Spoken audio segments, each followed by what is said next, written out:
We are asked to simplify this radical, the square root of 384 x to the fourth y cubed. The first step we're going to do is divide this into three simpler radicals. So let's do the square root of 384, the square root of x to the fourth, and the square root of y cubed. Let's first look at the square root of 384.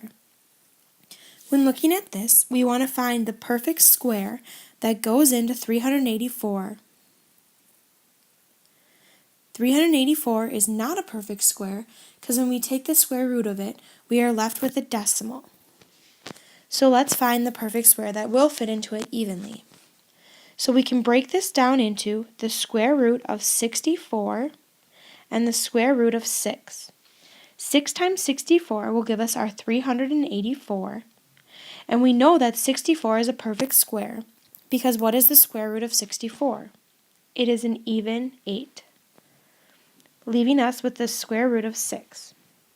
So the simplified version of 384 is 8 root 6. Now let's look at our x to the fourth.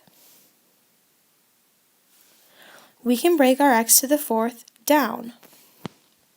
We want to find the perfect square that goes into it.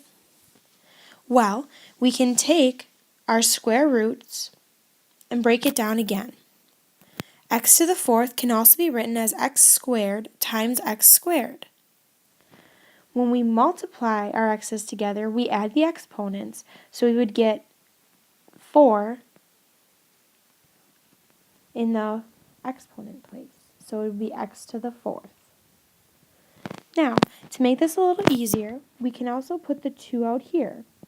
When we write the square root, we normally don't have a 2 out there, but we know that's what the square root stands for. So, the square root of x squared will leave us with simply just an x.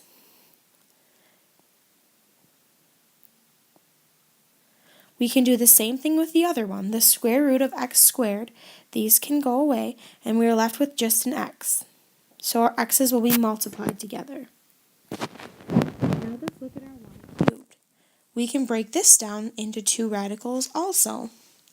We can break it down into the perfect square y squared and down into y. We can put the 2 out here to see that they will cancel out. So the square root of y squared will leave us with a y. And we'll be left with just a simple square root of y.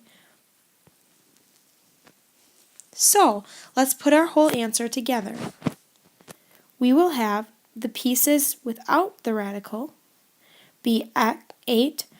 X times x would give us x squared with one y left, times everything that's under the radical, which would give us 6y. So, the simplified version of our equation will be 8x squared y times the square root of 6y.